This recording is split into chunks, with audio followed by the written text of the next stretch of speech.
Ici, dans ce silence brûlant du désert, là où le sable avale les pas des hommes, le Sahel ne dort jamais. Il respire dans le bruit des pick-up poussiéreux, dans les veillées sous les tentes où l'on parle de routes de migration, de trafic, de frontières effacées par le vent. Depuis des années, nous voyons ce Sahel comme une menace qui grignote nos frontières. Mais aujourd'hui, il devient aussi une opportunité et un enjeu vital. Car dans ses profondeurs passe un rêve, un tuyau long de 4000 km, le Transsaharien, ce pipeline qui devrait relier le Nigeria aux terminaux algériens, en passant par le Niger. Pour beaucoup, ce pipeline est un symbole de ce que peut être l'Afrique quand elle croit en ses forces, mais aussi un symbole des risques qui pèsent sur ceux qui veulent changer le destin d'un continent. Parce que le Sahel est un territoire complexe. Les groupes armés y sont présents, mais derrière eux, se cachent des intérêts plus vastes. Contrebande de carburant, or illégal, et aujourd'hui, le gaz. Dans les réunions fermées, à Alger, à Niamey, à Abuja, on en parle avec prudence. On sait que l'Europe regarde ce projet avec envie, surtout après les tensions au Moyen-Orient et la crise énergétique mondiale. On sait que ce gaz pourrait devenir un levier de souveraineté pour notre pays et pour nos frères africains. Mais entre le rêve et la réalité, il y a le désert, les routes piégées, les postes frontières mal gardés. Ce que l'on voit rarement, ce sont ces ingénieurs algériens qui étudient le tracé, ces diplomates qui multiplient les rencontres à Bamako, Niamey, Abuja, pour négocier la sécurité, l'acceptation des populations locales et le financement. Car dans le Sahel, rien ne se fait sans l'accord des hommes qui vivent sur cette terre, entre la poussière et les espoirs de lendemains meilleurs. Cette guerre silencieuse du gaz a commencé. Et l'Algérie y joue un rôle central, dans un silence que peu veulent briser. Le Niger, ce pays que l'on regarde souvent comme un voisin discret, est en réalité un pivot de notre avenir énergétique. Plus de 950 km de frontières communes, mais surtout un lien historique et humain. Des familles partagées de chaque côté, des routes commerciales anciennes, des histoires mêlées. Depuis le coup d'État au Niger en 2023, la situation reste fragile. Le retrait progressif des forces françaises, le renforcement des liens avec Moscou, et la lutte contre les groupes armés ont changé l'équilibre régional. Pour l'Algérie, il s'agissait de ne pas laisser ce vide s'installer, car un Niger instable, c'est une frontière vulnérable, mais aussi une menace pour notre rêve de pipeline transsaharien. Ces derniers mois, l'Algérie a multiplié les efforts de médiation. Nos diplomates ont discrètement proposé leur aide pour stabiliser la région, avec des réunions à Alger, des échanges sécuritaires et des engagements pour former des unités nigériennes à la protection des infrastructures stratégiques. Car protéger le pipeline, ce n'est pas uniquement installer des barbelés autour de tuyaux enterrés dans le sable. C'est aussi garantir que les villages alentours aient accès à l'eau, que les jeunes aient un travail, que les trafics ne viennent pas nourrir les groupes armés.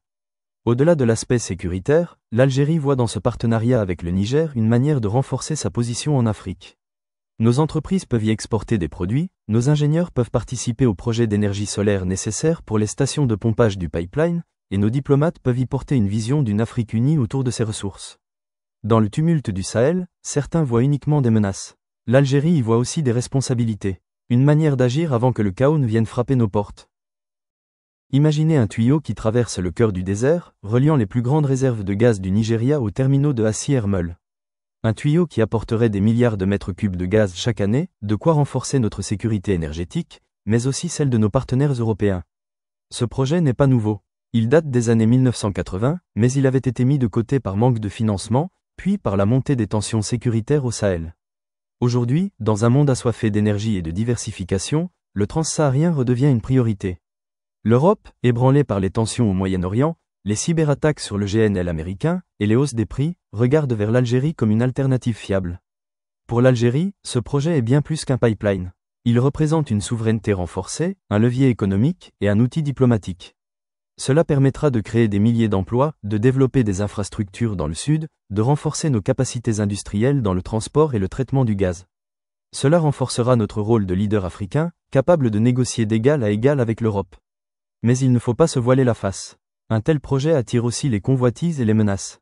Les groupes armés, les trafics, et même certaines puissances étrangères qui préfèrent nous voir faibles, observent ce projet avec inquiétude. Et chaque kilomètre construit est une bataille remportée dans un désert où rien n'est acquis. Un pipeline n'est pas seulement un projet économique. C'est une ligne de vie qui traverse des zones instables, des tribus, des intérêts, des rivalités. Dans le Sahel, le danger ne vient pas seulement des groupes armés qui posent des mines artisanales ou des attaques sur les routes. Il vient aussi des trafics de carburant, d'armes, d'êtres humains qui voient dans cette infrastructure une menace pour leurs affaires. L'Algérie, consciente de ces risques, ne compte pas uniquement sur la protection militaire. Nos autorités travaillent avec les communautés locales pour impliquer les habitants dans la protection des infrastructures. Car la paix ne se décrète pas, elle se construit avec la confiance des populations. Mais au-delà des risques locaux, il y a aussi les pressions extérieures.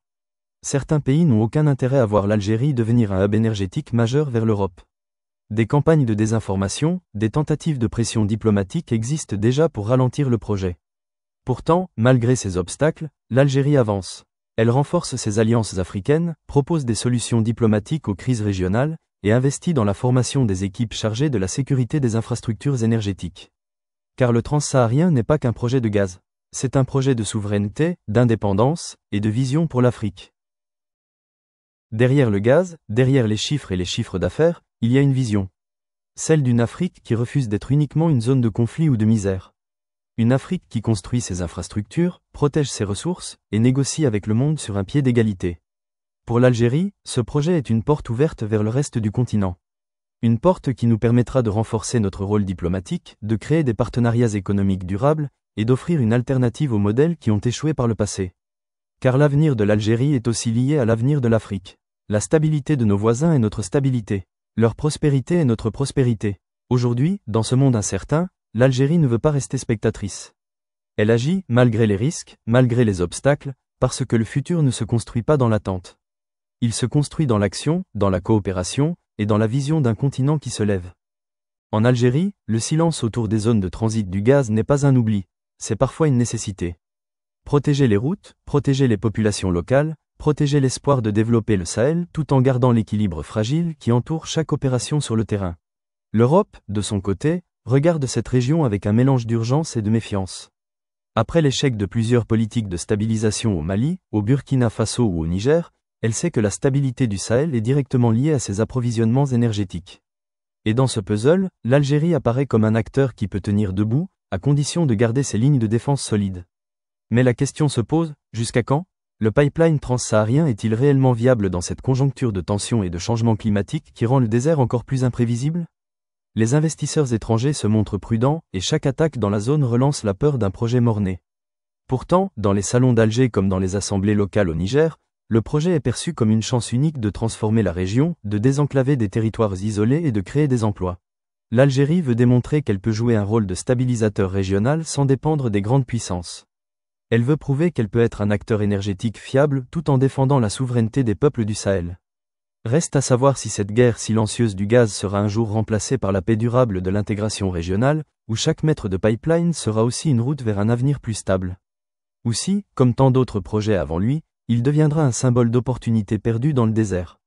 Ce reportage, c'est aussi un appel. Comprendre que derrière chaque baril, chaque mètre cube de gaz, chaque contrat signé, se cachent des histoires humaines, des luttes invisibles et des équilibres géopolitiques qui, aujourd'hui plus que jamais, concernent directement l'Algérie, le Sahel, et chacun de nous. Ce qu'on ne voit pas peut parfois tout changer. Likez, abonnez-vous, activez la cloche et surtout, ne tournez pas le regard.